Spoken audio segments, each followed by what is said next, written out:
que vem primeiro em 2023. Bradesco. Olá, boa noite. Boa noite. Uma quadrilha foi presa hoje em um novo esquema de tráfico de drogas no aeroporto de Guarulhos, em São Paulo. Com a troca de bagagens, criminosos conseguem enviar cocaína até a Europa. Mas quando a droga é encontrada pelos agentes ainda no aeroporto, quem acaba na cadeia são as pessoas que têm os nomes nas etiquetas das malas. Muitas vezes são inocentes. 2 brasileiras foram vítimas desse golpe. Segundo a polícia, elas estão presas na Alemanha. Jeane Paulini, médica veterinária, e Kátina Bahia, personal trainer, embarcaram em Goiânia no mês passado. Depois fizeram uma escala no aeroporto de Guarulhos, em São Paulo, e seguiram viagem com destino à Alemanha. Mas assim que chegaram ao país europeu, foram detidas por tráfico internacional de drogas. Nas bagagens das brasileiras, os agentes encontraram 40 quilos de cocaína. Segundo a Polícia Federal, tudo indica que elas foram vítimas de um grupo de criminosos que age dentro do aeroporto de Guarulhos para enviar drogas até a Europa. Não há o perfil de mulas para essas passageiras. Através da compra da passagem, com bastante antecedência, seguro viagem, houve toda uma programação para esse tipo de viagem, ao exterior. De acordo com as investigações, a quadrilha retira a etiqueta da mala despachada pelo passageiro inocente e a coloca em uma mala com drogas. Para o golpe dar certo, um dos criminosos precisa buscar a mala com entorpecentes antes da polícia identificar a bagagem com droga. Se os agentes encontrarem a mala primeiro, o preso será a pessoa com o nome na etiqueta da bagagem, que pode muito bem ser um inocente. Hoje completa 30 dias que elas estão presas inocentemente. A polícia concedeu a oportunidade para elas verem qual que era a bagagem, para elas entenderem o que estava acontecendo. E quando eles mostraram, elas identificaram de imediato que a bagagem era completamente diferente da bagagem que elas tinham despachado. Ainda segundo a advogada, amanhã haverá uma audiência em Frankfurt para decidir se as brasileiras vão continuar na cadeia. A Polícia Federal prendeu 6 pessoas suspeitas de trocar as etiquetas das bagagens aqui no aeroporto de Guarulhos. Os investigados são funcionários terceirizados. Em nota, a concessionária que administra o aeroporto de Guarulhos disse que o manuseio das bagagens é responsabilidade das empresas aéreas. Nós temos imagens. Nós temos a pesagem também, a Diretoria de Cooperação Jurídica Internacional já está tratando com as autoridades alemãs para que essas pessoas inocentes possam ser colocadas em liberdade o mais rápido possível. E hoje a Polícia Federal também realizou uma operação no interior paulista contra traficantes que recrutam pessoas para levar drogas para Portugal e França. A investigação é longa e começou há quase 5 anos, quando 2 passageiros tentaram embarcar no aeroporto de Viracopos, em Campinas, com mais de 2,5 kg de cocaína, que foram colocados em cápsulas e ingeridos. Hoje, 3 mandados de busca e apreensão foram realizados em São Paulo, Brasília e Goiânia. Chamados de mulas pelo tráfico, 6 suspeitos foram presos só no mês passado em Viracopos, com, ao todo, 11 quilos de cocaína. No Rio de Janeiro, investigadores descobriram que um homem trazia drogas dos Estados Unidos pelos Correios. Toda a mercadoria era vendida para uma clientela de alto poder aquisitivo. A prisão foi num prédio comercial no centro do Rio. Era aqui o endereço onde Leonardo Paiva Leocádio, de 32 anos, recebia uma encomenda: 2 quilos de maconha do tipo skunk. Na casa dele, os policiais ainda apreenderam um revólver calibre .357, uma pistola, munição, balança de precisão, caderno de anotações e dinheiro. Leonardo Paiva vai responder por tráfico de drogas e porte ilegal de arma. Segundo as investigações, a droga vinha dos Estados Unidos. Era enviada pelos Correios para o Brasil. Aqui, Leonardo vendia os entorpecentes para uma clientela de alto poder aquisitivo, consumidores da Zona Sul e de bairros nobres da Zona Oeste do Rio de Janeiro. De acordo com dados da polícia, nos últimos 2 meses foram mais de 1.000 produtos ilegais apreendidos, que chegaram em encomendas suspeitas. Aparelhos de raio-x de última geração e cães farejadores têm sido decisivos nas operações conjuntas da Receita Federal e dos Correios. Todas essas encomendas que nós estamos pegando nos Correios, nós estamos enviando para a Polícia Civil e a Polícia Civil está abrindo as investigações e mandando para os laboratórios que eles têm para poder identificar origem, remetente, destinatário, digitais e outros meios de prova. Veja agora outros destaques do dia.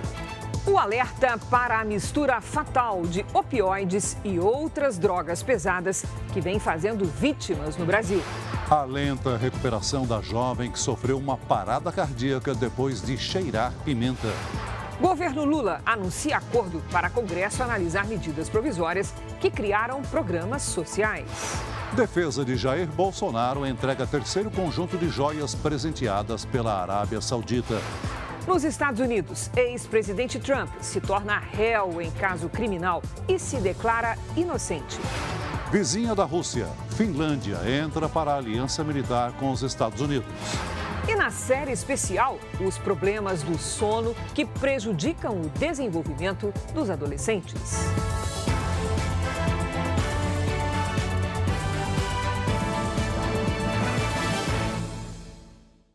Oferecimento: Bradesco. Renegocie suas dívidas com condições especiais.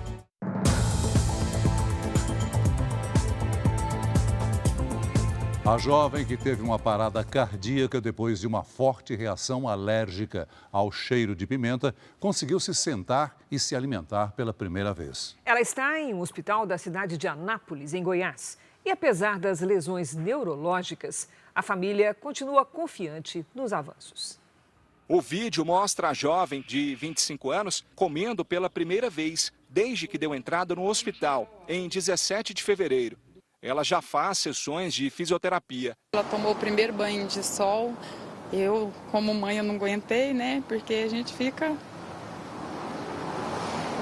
pensando lá na frente. Mas por enquanto, eu vou pensar um dia de cada vez. A jovem teve uma reação alérgica ao sentir o cheiro de um vidro de pimenta bode durante um almoço na casa do namorado. Imagens do circuito de segurança mostram ela sendo socorrida e levada para um hospital de Anápolis. O namorado se desespera e desce do veículo ao ver que um carro estava bloqueando o caminho. Por causa da reação alérgica, Thaís ficou cerca de 20 minutos com a oxigenação comprometida. Já no hospital, teve uma parada cardiorrespiratória grave, que durou 8 minutos. Tudo isso provocou lesões neurológicas. Thaís é asmática, fator de risco para reações alérgicas graves. O simples fato de ser portador dela aumenta em 7 vezes o risco de anafilaxias, com essa consequência de um risco maior de desfechos com parada respiratória e parada cardiorrespiratória. Thaís é mãe de 2 filhas, de 7 e 8 anos. A família acredita que o pior já passou e agora espera a transferência dela para um hospital de reabilitação. Eu não vou desistir. Antes de levar ela para minha casa, eu preciso de tentar uma reabilitação e eu sei que ela pode. E eu vou estar lá o tempo todo com ela. 4 pessoas foram presas hoje no Rio de Janeiro por suspeita de participar de uma quadrilha que desviava dinheiro de precatórios. Precatórios são dívidas públicas reconhecidas pela Justiça, contra as quais não cabe mais recurso. Esse grupo falsificava documentos para sacar os valores. Processos de idosos ou de pessoas que morreram eram os principais alvos. Patrick Rosa Barreto era o chefe da quadrilha. Ele é advogado e professor de escolas de concurso. Além dele, foram presos Carlos André da Fonseca Cunha, Diogo Silva Tobias e Mahira Machado de Almeida. O grupo criminoso usava documentos falsos para desviar precatórios, que são ordens de pagamento expedidas pela Justiça quando alguém ganha um processo contra um município, o Estado ou a União. O golpe começava com um levantamento de quem já tinha a ordem de pagamento liberada pela Justiça. As investigações continuam para identificar possíveis servidores que repassavam informações para o advogado. A quadrilha falsificava procurações e realizava saques em agências bancárias. Em uma das tentativas, os estelionatários produziram um documento falso de uma idosa que teria direito a R$40 mil, mas acabaram descobertos, porque a carteira de identidade original da vítima tinha uma foto diferente. O gerente ele percebeu que a beneficiária, por coincidência, era correntista do banco. Então, o gerente tinha acesso à documentação dessa beneficiária. E aí, ao confrontar com as documentações apresentadas pelo criminoso, ele constatou as inconsistências. Os 4 suspeitos vão responder por falsificação de documento público e particular, estelionato contra idoso e associação criminosa. Já o advogado Patrick Rosa teve a situação agravada e também vai responder por tráfico de drogas. Na casa dele foram encontrados drogas, uma balança de precisão e material para embalar o entorpecente. Até fevereiro desse ano, mais de 100 veículos foram roubados por dia em 6 capitais brasileiras. São Paulo, Rio de Janeiro e Salvador registraram os maiores números de ocorrências. As imagens mostram a motorista sendo rendida por 2 homens armados que descem de outro veículo. Em outro bairro, 2 mulheres estão no meio da rua quando os assaltantes chegam e levam o carro tranquilamente. Os roubos também ocorrem à luz do dia. Logo depois de entrar no veículo, as vítimas são fechadas por criminosos. Elas fogem desesperadas. Uma quadrilha foi presa em flagrante na orla da capital baiana logo após o roubo. Sem mostrar o rosto, a vítima contou que o celular também foi levado, o que ajudou a polícia a localizar os criminosos. Tentei rastrear o celular pelo celular do meu colega ali, até consegui ver que estava no posto de gasolina. A gente se deslocou para lá e viu que a guarnição conseguiu pegar eles aí. Em Salvador, são registrados em média 16 roubos de veículos por dia. O número de ocorrências assusta também no Rio de Janeiro, 33 registros diariamente. Mas não supera a capital paulista, que tem 41 carros roubados por dia. Já Recife tem 8 carros levados por criminosos todos os dias. Em Porto Alegre e Manaus, os números são menores. Esse levantamento mostra que em 2023, em apenas 6 capitais, foram roubados 105 veículos a cada 24 horas. Os criminosos nunca agem sozinhos. Os roubos de veículos geralmente são praticados em grupo e, segundo a polícia, tem uma nova modalidade. Integrantes de quadrilhas diferentes têm se articulado por aplicativos de mensagens para abordar vítimas juntos. Marcam os assaltos, o dia e a hora e os locais que eles vão realizar o assalto na cidade.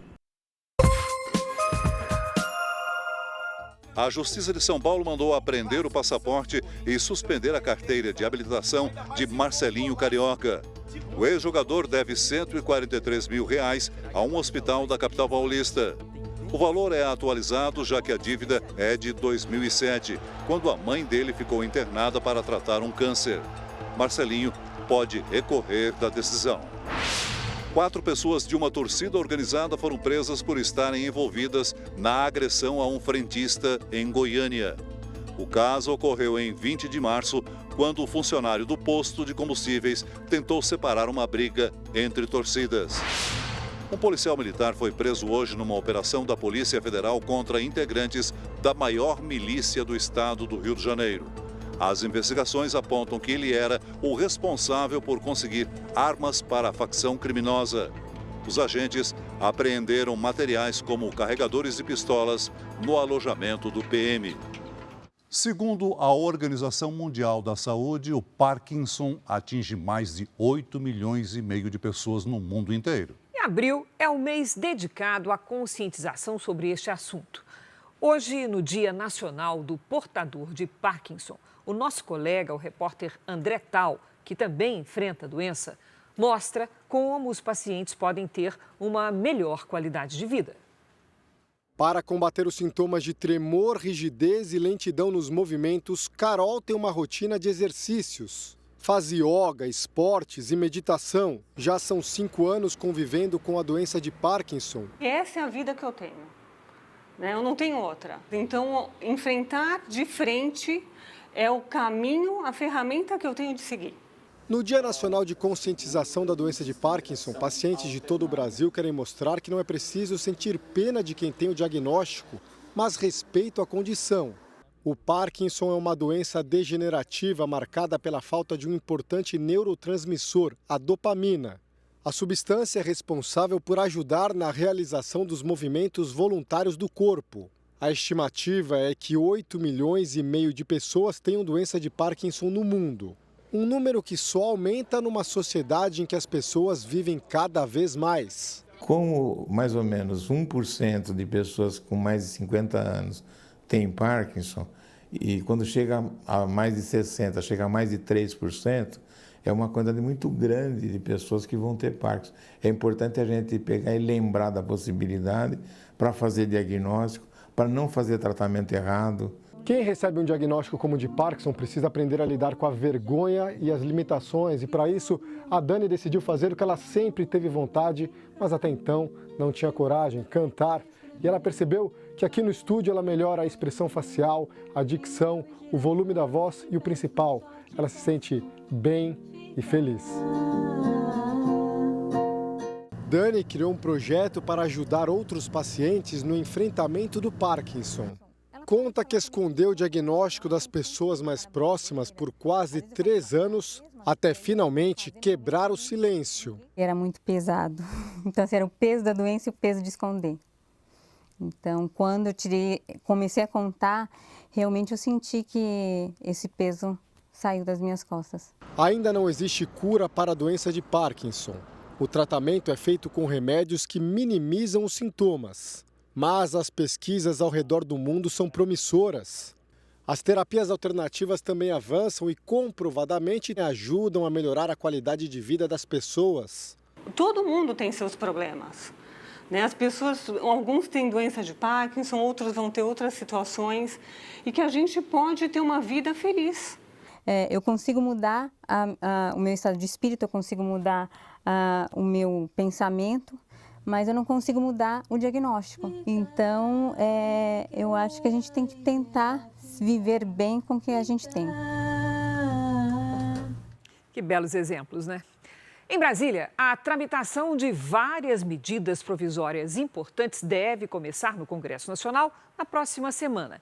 Esse é um princípio de acordo em torno do impasse entre Câmara e Senado que ameaça travar projetos do governo Lula. O Palácio do Planalto tem pressa para garantir que as medidas provisórias editadas pelo governo sejam aprovadas nos próximos dias.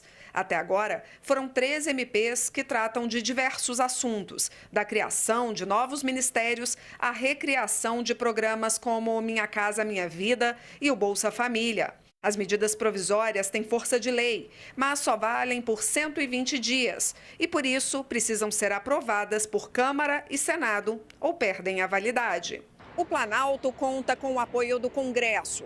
Segundo o ministro de Relações Institucionais, Alexandre Padilha, na próxima terça-feira serão criadas 4 comissões mistas, ou seja, participam delas deputados e senadores.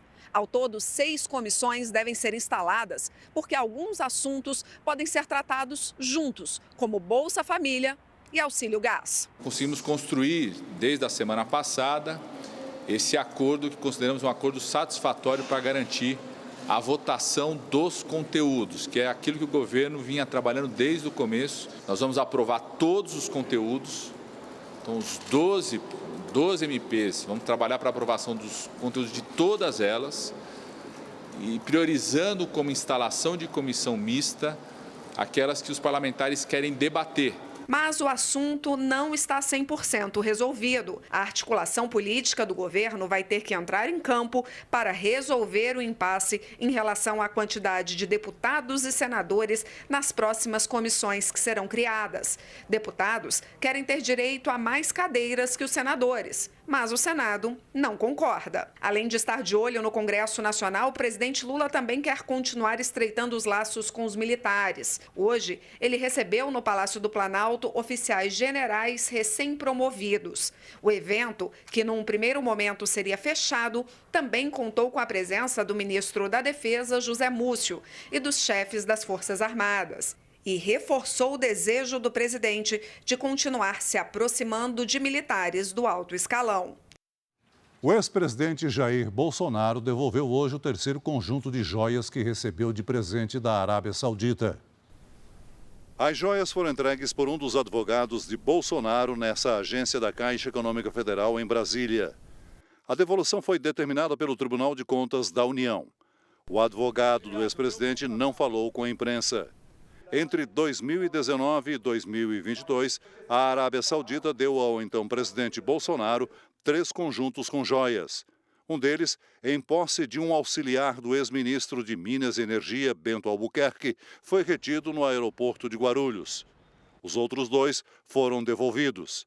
Os objetos não foram declarados como presentes de Estado, mas, pelo alto valor, não podem ser incorporados ao acervo pessoal do ex-presidente. Amanhã, Jair Bolsonaro vai depor à Polícia Federal sobre o caso. O ministro da Educação, Camilo Santana, confirmou hoje que vai suspender a implementação do novo ensino médio. O governo vai publicar uma portaria para interromper o processo, enquanto discute o assunto com o Congresso, os estados e entidades da sociedade civil. O Enem desse ano não será afetado. Pelo que estava programado, o novo ensino médio deveria entrar em vigor até o ano que vem. A ministra do Planejamento, Simone Tebet, afirmou hoje que a reforma tributária é mais importante do que as novas regras fiscais apresentadas pelo governo na semana passada. Nas palavras da ministra, o chamado arcabouço fiscal é a bala de bronze e a reforma tributária é a única bala de prata capaz de diminuir a desigualdade no país. Tebet também afirmou que o texto final das novas regras fiscais deve ficar pronto ainda esta semana, mas que cabe ao ministro da Fazenda, Fernando Haddad, decidir a data de enviá-lo ao Congresso.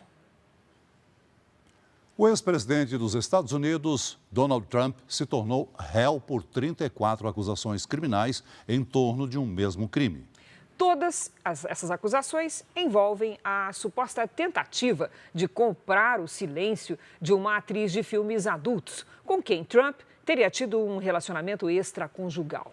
O ex-presidente se declarou inocente em um tribunal de Nova York. Ao sair da Trump Tower, residência de Donald Trump em Nova York, o político acenou para a multidão. Nos arredores da corte, aglomeração para registrar a chegada. Bem em frente ao tribunal, uma praça inteira foi tomada por manifestantes. E nós temos aqui 2 grupos. Do lado de lá, aqueles que apoiam o ex-presidente Donald Trump. E aqui desse lado, fazendo muito barulho, aqueles que querem que ele seja julgado. A polícia tentou organizar essa praça de forma a criar uma manifestação pacífica e colocou muitas grades para evitar o confronto entre os manifestantes. Trump entrou no prédio e na audiência se declarou inocente das 34 acusações, mas não deu mais declarações perante o juiz. O crime é um só: falsificar registros de negócios. Na prática, é como se o ex-presidente tivesse cometido o mesmo crime diversas vezes, e o número de acusações conta para uma eventual formação da pena. Trump teria registrado como serviços jurídicos o pagamento feito a um advogado para que ele supostamente comprasse o silêncio da atriz pornô Stormy Daniels. A pena, em caso de condenação, é de até 4 anos de prisão por acusação. Mas ela pode ser substituída por outro tipo de penalidade. E como o ex-presidente é réu primário, especialistas acham difícil que ele venha a ser preso. O promotor de Nova York vai tentar convencer o júri de que a declaração falsa de pagamento serviu para beneficiar Trump nas eleições. E por isso há um crime eleitoral. Mas neste caso é a Justiça Federal e não a Justiça de Nova York que poderia processar o ex-presidente. Trump tem dito que considera o processo uma perseguição política com finalidade eleitoral. Ele é pré-candidato à presidência nas eleições do ano que vem. O fato de ser processado não o impede de concorrer. Esse especialista em política internacional acredita que as acusações podem até alavancar a popularidade de Trump. O fato do Trump sofrer uma acusação que é extremamente frágil do ponto de vista criminal faz com que o Trump apareça como vítima para a sociedade americana de uma perseguição. O estado de Nova York é tradicionalmente democrata, rival do Partido Republicano do ex-presidente. Você vai ver a seguir. Pesquisadores concluem estudos sobre o cérebro do boxeador Éder Joffre. Aumenta o consumo de opioides misturados a outras drogas em São Paulo. Receita Federal apreende mais de 5 milhões de reais em vinhos contrabandeados do Chile e da Argentina. Na série especial, os vilões do sono dos adolescentes.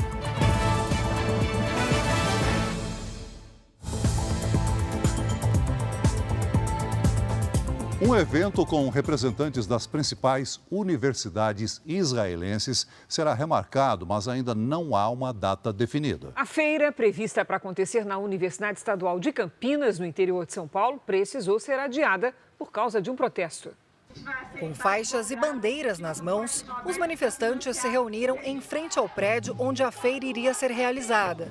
Essa funcionária, que prefere não ser identificada, diz que ficou pelo menos 3 horas sem conseguir deixar o prédio. Um medo de sair, não podendo sair, eu me senti realmente em cárcere, privado.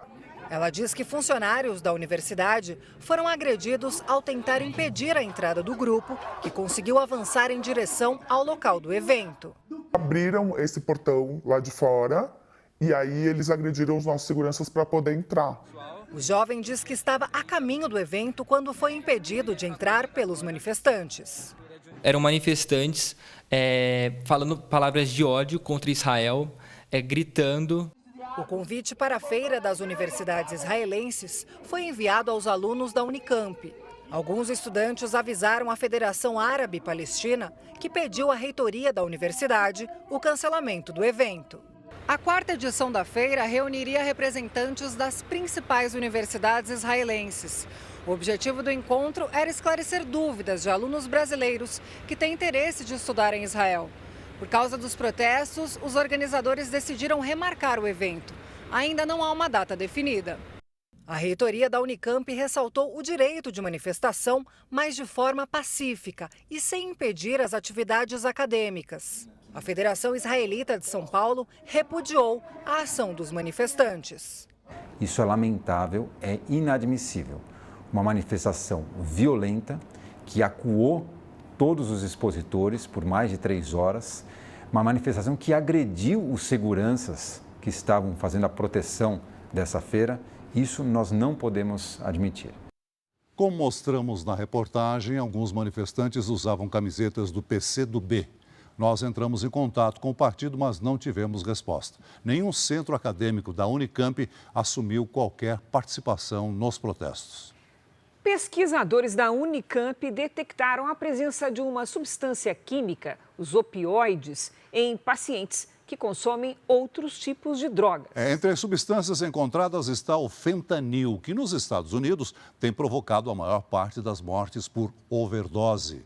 Traficantes brasileiros podem estar misturando o opioide para potencializar o efeito das drogas e tornar a dependência ainda mais rápida. A jovem veterinária prefere não mostrar o rosto. Há um mês, ela está internada para se recuperar do vício em opioides. A dependência começou após a perda de um familiar. Quando eu sou da área médica, eu conseguia ter fácil acesso às medicações. Eu via que eu melhorava, que eu conseguia fugir da realidade. A decisão de se internar veio quando ela percebeu os riscos que corria. Eu realmente não estava conseguindo mais trabalhar. Estava afetando minha memória, quase bati o carro algumas vezes. Gustavo enfrentou um drama ainda maior. Há 2 anos, ele experimentou pela primeira vez a combinação perigosa de opioides com diferentes drogas, como cocaína, êxtase e K2, a chamada maconha sintética. Foi um conhecido, na verdade, né? Ele me apresentou o fentanil, né, e a morfina. Nada te atrapalha, nada te incomoda, né? Então, assim, é uma sensação que eu acho que qualquer ser humano gostaria de ter ela todos os dias. Mas em pouco tempo apareceram os problemas. Em 4 meses de uso, Gustavo já estava dependente e foi morar na rua. Sem dinheiro mais para usar e literalmente disputando um pedaço de pão com um cachorro no lixo. Esse foi o momento que eu falei assim, não, isso não é minha vida. Os chamados opioides são encontrados muitas vezes em remédios que tratam dores e têm alto poder sedativo. Algumas substâncias podem causar alucinações. A morfina e a heroína são os opioides mais antigos e conhecidos. Mas outras substâncias vêm conquistando usuários. O fentanil é uma delas. Ele é 50 vezes mais viciante que a heroína e 100 vezes mais forte que a morfina. Autoridades de saúde dos Estados Unidos estimam que a droga mata por ano 70 mil americanos por overdose. A mistura de opioides com outras drogas pode ser fatal. Se utilizados com cocaína, o efeito pode ser potencializado, então a pessoa pode ter ainda mais alucinações, coração acelerado. Com a K2, que é a maconha sintética, também tem esses efeitos potencializados. Pesquisadores aqui da Unicamp analisaram nos últimos 3 meses casos de pacientes que foram internados por uso abusivo de diferentes drogas como K2, LSD e cocaína. Amostras de sangue e de urina de alguns desses pacientes apontaram a presença de opioides, como o fentanil. Esse medicamento, que causa dependência, tem sido utilizado por traficantes para potencializar as drogas. Muitas vezes esse fentanil ele está como um adulterante da droga. Ele não é... A pessoa não comprou a droga, ele não queria comprar a droga fentanil, ele comprou uma outra droga que estava batizada, misturada com o opioide. Quem já conheceu o fundo do poço sabe que muitas vezes o caminho pode não ter volta. Você não precisa passar pelo que eu passei para entender que essa vida não é boa para ninguém. Pesquisadores concluíram as análises do cérebro do boxeador Éder Joffre, que morreu no ano passado. O pugilista decidiu doar o órgão para que fossem estudados os efeitos de traumas frequentes na cabeça de atletas. O estudo foi feito na Universidade de São Paulo, onde fica o único banco de cérebros da América Latina. Na necropsia foi confirmado que Éder Joffre sofria de encefalopatia traumática crônica, doença que atinge principalmente pugilistas. Os atletas recebem repetidos traumas na cabeça por anos seguidos. Você tem uma atrofia, tá? Uma atrofia no cérebro todo, que faz parte da encefalopatia traumática crônica, é uma doença degenerativa, progressiva, em que o cérebro vai murchando. Os principais sintomas da doença começaram a aparecer em 1996. Na época, segundo a família, o lutador foi diagnosticado com Alzheimer. Foram quase 15 anos fazendo um tratamento errado. Ele tomava 14 comprimidos por dia. Os comprimidos faziam efeitos contrários, né? Causavam outro tipo de reação. A cada dia a gente via ele declinar mais. Éder Joffre foi um dos maiores campeões de todos os tempos, considerado aqui no Brasil como o maior boxeador da categoria peso galo, tanto que chegou a ser conhecido carinhosamente como Galo de Ouro. Éder subiu no ringue 81 vezes, venceu 72 lutas, foi 3 vezes campeão mundial. Mas Éder não fez história apenas no esporte, aqui dentro do ringue, no boxe. Hoje, Éder também conquistou um importante espaço dentro da ciência. O boxeador era doador de órgãos e avisou a família que gostaria de deixar o cérebro para ser estudado. O meu pai, ele já tem isso desde a época do pai dele, que sempre falou, né, ajudar o próximo sempre que fosse possível. Foram 6 meses de estudo e os pesquisadores conseguiram identificar as diferentes fases da doença e como a encefalopatia traumática avança. O resultado deve ajudar a tornar o diagnóstico mais rápido e preciso e, assim, melhorar o tratamento. Ou não achar que é um diagnóstico só depois que a pessoa morre. E dar oportunidade para essas pessoas que se suspeita desse diagnóstico serem tratadas da maneira mais adequada possível. O legado de um campeão que vai muito além do esporte. A polícia e a Receita Federal apreenderam uma grande quantidade de vinhos sofisticados, contrabandeados de países da América do Sul. Os rótulos eram comercializados no Brasil por valores bem abaixo dos de mercado. São 9.000 garrafas distribuídas em 2.000 caixas, algumas personalizadas. Dentro delas, vinhos caros e muito caros. Alguns vinhos que a gente conseguiu identificar que o valor aproximado de venda era de R$10 mil. Os rótulos vinham da Argentina e do Chile. Entravam pela fronteira em Santa Catarina e Rio Grande do Sul e chegavam até o Rio de Janeiro. O fluxo de carga passou a aumentar na pandemia e gerou suspeita das autoridades. Fiscalizando essas empresas, a Receita Federal descobriu que elas vendiam os vinhos, mas não tinham registro de compra e nem o certificado do Ministério da Agricultura, Pecuária e Abastecimento. Nessa situação, a gente já desconfia de cara, porque muitas dessas empresas eram sediadas na fronteira do país. A gente desconfiava que esses bens entravam pela fronteira seca, trazendo mercadorias da Argentina sem o pagamento dos tributos devidos. A investigação da Receita e da Polícia Federal identificou 8 empresas aqui no Rio que ofereciam esses vinhos em redes sociais. Tudo isso sem nota fiscal ou qualquer tipo de documento de importação.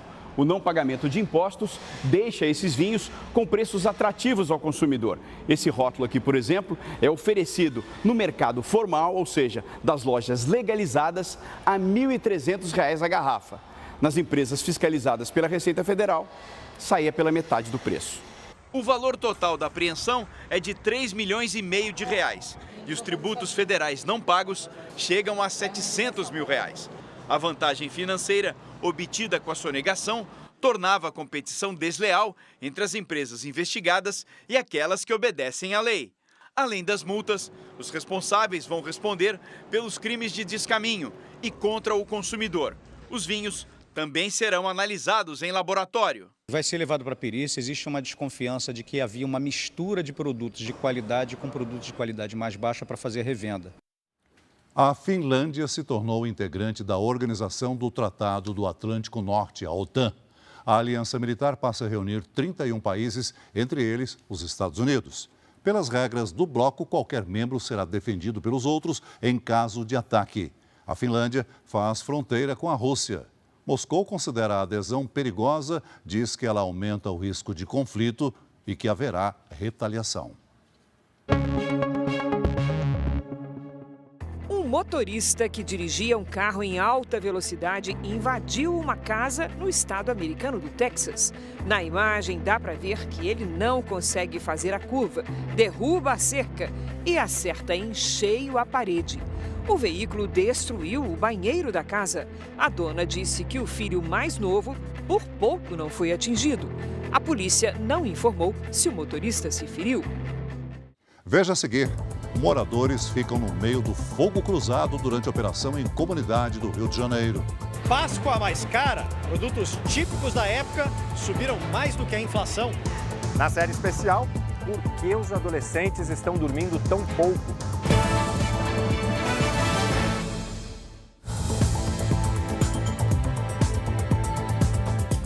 A menos de uma semana da Páscoa, o consumidor precisa ficar atento com o preço dos alimentos típicos dessa época. Tá fácil não, hein, Celso? O bacalhau, por exemplo, já subiu 10%. Uma alternativa para economizar é substituir os ingredientes dos pratos tradicionais. Na Páscoa é a receita favorita. O Jerônimo não abre mão do bacalhau, mas levou um susto com o preço. Aumentou e muito. Referente ao ano passado, ao final de ano, aumentou muito o preço. Na comparação com o mesmo período do ano passado, o preço do bacalhau subiu 10%.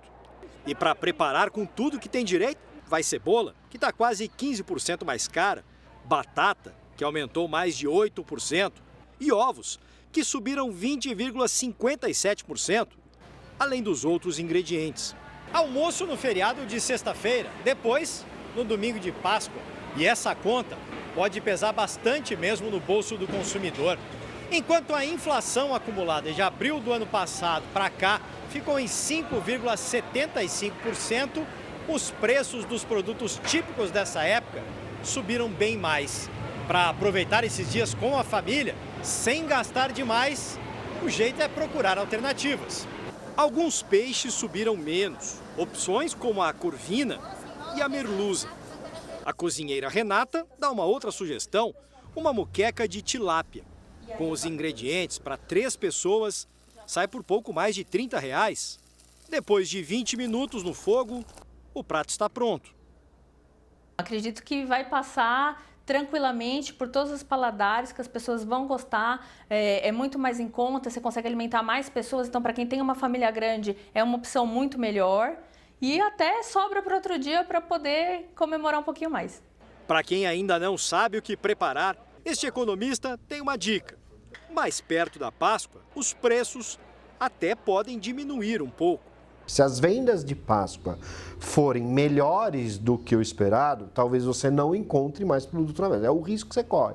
Mas se as vendas foram um pouco piores, o estoque desse comerciante vai estar lá e ele vai querer se livrar disso o mais rápido possível. Portanto, ele vai abaixar o preço desses produtos. Então, pode se dar bem. Um helicóptero da Marinha avistou um barco no meio do Rio Negro, na região amazônica. Uma mulher acenava para os militares. O marido dela teve um infarto a bordo e morreu. Ela ficou à deriva por vários dias porque não sabia pilotar a embarcação e precisou ser resgatada. Olha, não para de chover no Nordeste. Cidades do Maranhão já registraram metade de toda a chuva esperada para o mês de abril em apenas 4 diazinhos. Vamos conversar com a Lidiane Sayuri. Oi, Lid, está longe de passar essa temporada de chuvas por lá? Tá sim, viu, Cris? Boa noite para você. Oi, Celso, muito boa noite. Boa noite a todos. Esse acumulado de nuvens que cobre o norte e o nordeste do país só deve se dissipar na segunda quinzena de abril. Por isso, todas as áreas em destaque aqui no mapa merecem atenção nos próximos dias. A chuva não para e o risco de alagamentos e deslizamentos é alto. No litoral do Nordeste, entre o sul da Bahia e o Rio Grande do Norte, os temporais ganham força a partir de amanhã. Enquanto isso, no Sudeste, uma frente fria bem afastada no oceano espalha nuvens carregadas por todo o Brasil central. Do Rio Grande do Sul até o Paraná, pancadas à tarde. Nas áreas claras do mapa, tempo firme. Em Florianópolis, máxima de 28 graus. No Rio de Janeiro, faz 32. Em Goiânia e no Recife, 29. E até 35 em Boa Vista. Tem alerta para o fim de semana. Risco de deslizamentos entre o norte de Santa Catarina e o sul do Rio de Janeiro. Tempo Delivery. O Otávio quer saber se vai chover bastante este mês na cidade de Flores de Goiás. Opa! Otávio, a chuva aos poucos perde força em abril, mas ainda assim vai superar a média do mês. Nesta quarta, pancadas à tarde e máxima de até 30 graus. O Delano é de Uberaba, Minas Gerais. Delano aqui na nossa tela, quarta-feira de muito sol e pouca chuva, com máxima de 32 graus para você. A partir de quinta, as pancadas ficam mais intensas e se espalham. Participe você também do Tempo Delivery pelas redes sociais com a hashtag #VocêNoJR. Cris, Celso. Valeu, Lidi. Até amanhã, Lidi. Moradores ficaram no meio de um tiroteio durante uma operação policial na comunidade do Fubá, na zona oeste do Rio de Janeiro. Facções rivais disputam o domínio do tráfico de drogas na região. A principal via de acesso ao bairro chegou a ser interditada. 2 suspeitos foram baleados. A Assembleia Legislativa de Minas Gerais aprovou um aumento de quase 300% no salário do governador do estado, Romeu Zema, do Novo. O salário do governador deve passar de R$ 10.500 para R$ 41.800 até 2025. Servidores da educação protestaram. O projeto ainda precisa passar por uma segunda votação. A Polícia Rodoviária Federal encontrou 58 quilos de cocaína escondidos na carroceria de uma caminhonete. O flagrante foi durante uma blitz de rotina em Feira de Santana, na Bahia. Um casal foi preso em flagrante. A Polícia Rodoviária Federal apreendeu quase 70 quilos de crack encontrados no fundo falso de um caminhão em Barra do Turvo, interior de São Paulo. Os agentes desconfiaram do motorista em uma abordagem de rotina na rodovia Regis Bittencourt. Eles não encontraram nada durante a revista no compartimento de carga, mas perceberam que o fundo do baú era falso. A droga estava dividida em tabletes e tinha como destino a cidade de Embu das Artes, na região metropolitana da capital paulista. Um dos aspectos mais importantes de se dormir bem é prolongar a vida. Especialistas alertam, as dificuldades com o sono podem começar bem antes da velhice, ainda na adolescência. E hoje, na série do Jornal da Record, como a insônia aflige estudantes e a importância de ficar longe do celular na hora de ir para a cama.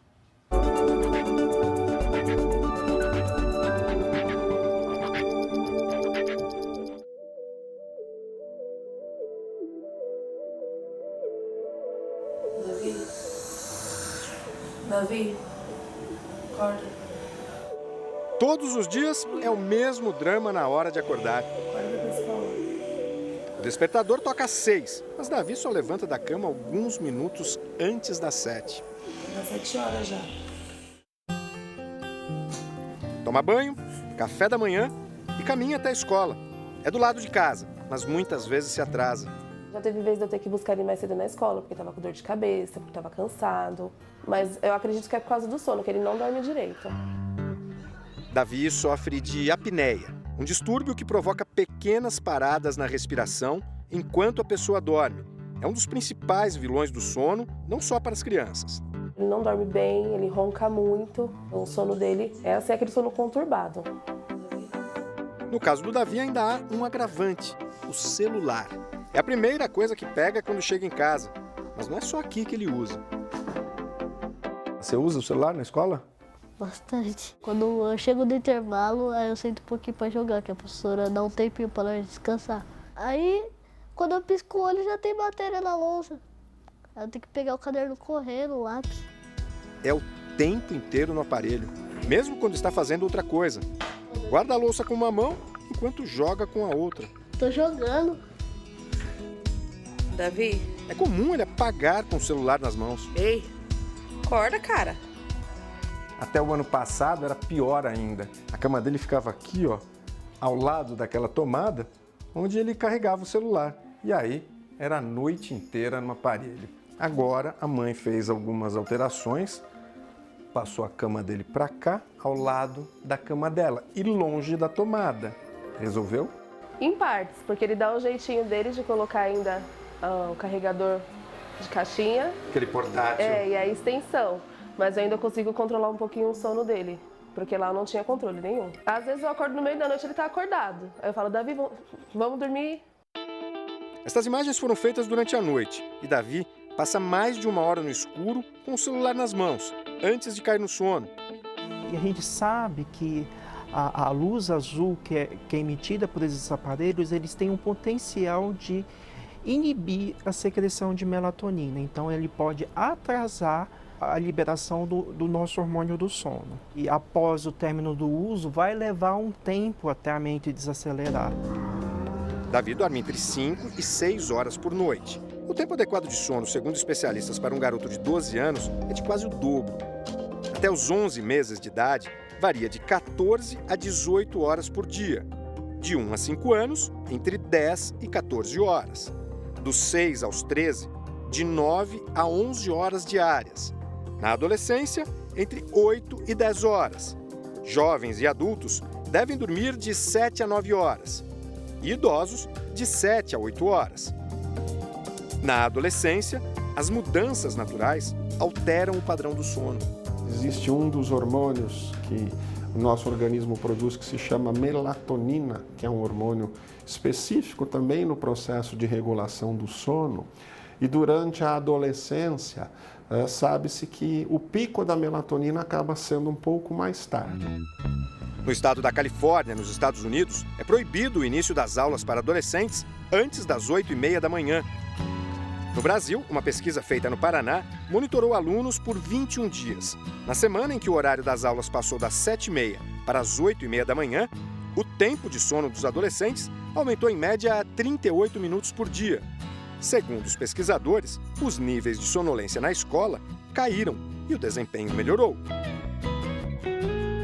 Esta menina de 17 anos não tem dúvidas sobre as diferenças de rendimento entre um dia em que dorme bem e outro em que não consegue fechar o olho. Péssimo. Rendimento péssimo em tudo.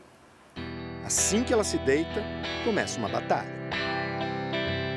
Constante. De tentar dormir e não conseguir, né? Por quê? Boa pergunta, não sei. Fica um monte de pensamentos e acaba não dormindo. Júlia considera que dos 7 dias da semana, em apenas 1 ou no máximo 2, dorme satisfatoriamente. Aí fica roda para um lado, roda para o outro, aí não acha a posição certa e acaba desistindo às vezes. O sono da Júlia sempre foi normal. Essa situação mudou há cerca de 6 meses, sem que se saiba o motivo. E nesse período, ela já teve 3 desmaios depois de noites mal dormidas. Ela foi aqui na cozinha e quando voltou, já não estava enxergando muito bem. Ela deitou na cama, também apagou. Então, você ver sua filha ali passando muito mal e você não poder fazer nada, é algo muito difícil. Uma situação que a ciência explica. A Júlia, assim como qualquer adolescente, tem que dormir cerca de 9 horas. É um mito que as pessoas se adaptam a menos horas de sono. Isso porque passamos por 4 fases para restaurar o corpo e a mente. E 2 estágios importantes, o sono mais profundo e o sono REM, ou o sono de movimento rápido dos olhos, só são alcançados depois de cerca de 1h30, pelo menos. Júlia passou por avaliação médica e recebeu o diagnóstico: ansiedade. Com acompanhamento, espera voltar a ter noites assim, de sono tranquilo.